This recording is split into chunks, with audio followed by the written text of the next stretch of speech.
Hello, everyone. Hello. So, something that I hear from many women and many of my clients is this statement, my problem is that I, ... My problem is blank. I want to pop in quickly today to talk about this statement and provide some reframes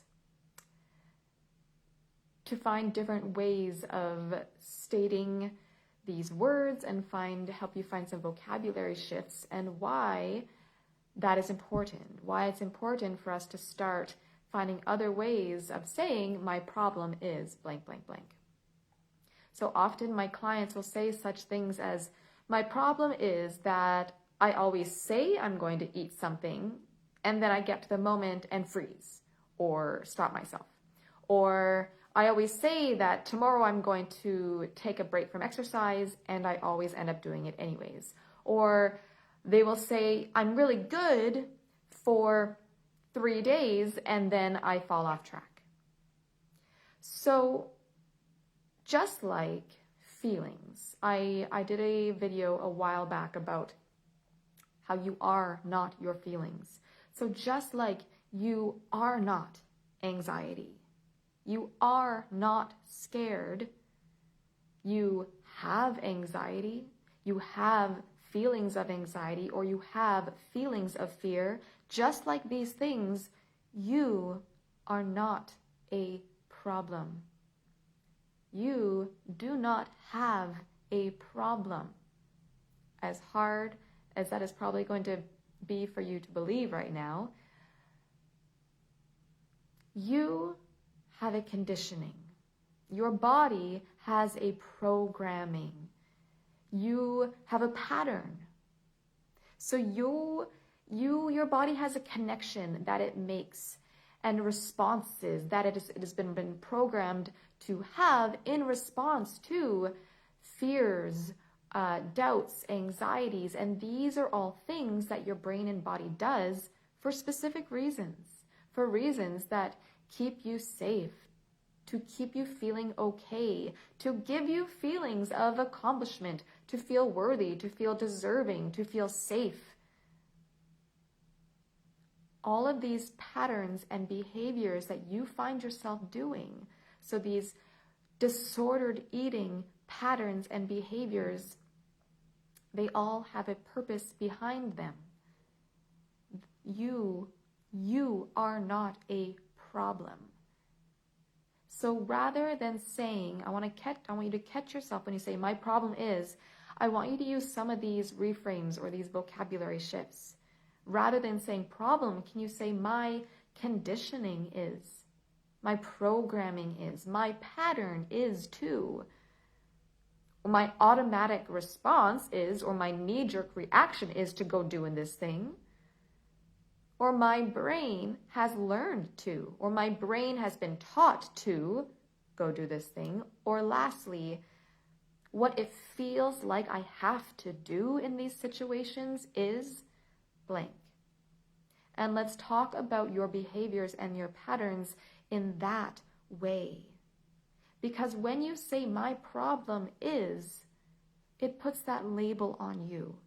And it doesn't let us separate you from the behavior that you're taking, the restriction, the daily exercise, the purging, the binging. And in order to help you move on from these behaviors that are not serving you, we need to separate you from them. Because you are not the behavior you are engaging in. You are not the habit that your brain has. You are not the coping mechanism that you keep falling back to.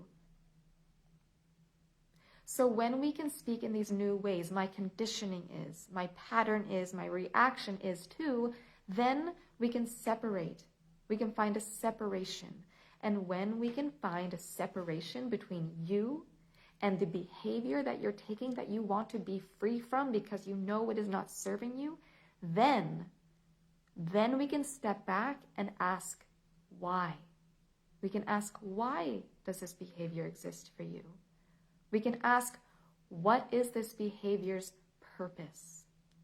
And when we can separate, step back, and ask those questions, then we can find new ways to give yourself this thing, this purpose that these behaviors give you.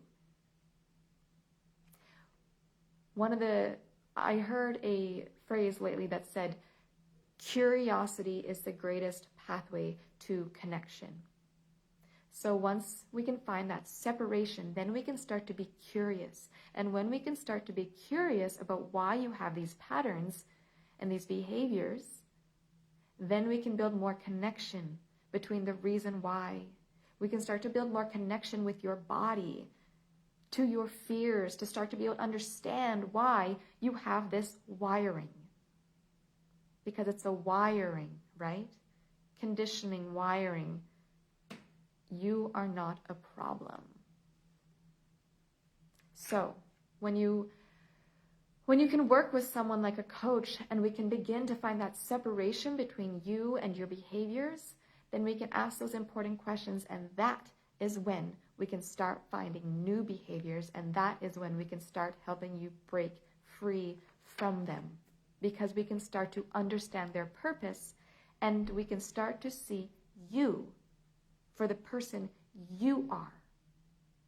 Because these things that you are doing, these disordered eating behaviors that you feel such connection to and that you feel you must do, they are a part of you.